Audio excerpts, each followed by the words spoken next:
आज म के बनाउँदै छु त चिकन करी बनाउन लागेको। प्याज भुट्दै प्याजलाई रातो पारेर भुटेको प्याजमा टमाटर र खुर्सानीलाई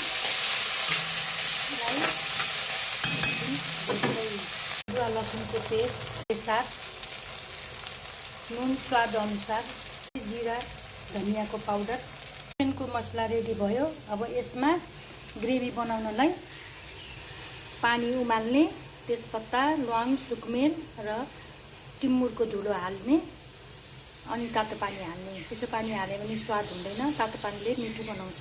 लास्टमा 2 चम्चा दही पनि हालिदिने। चिकन करी रेडी भयो।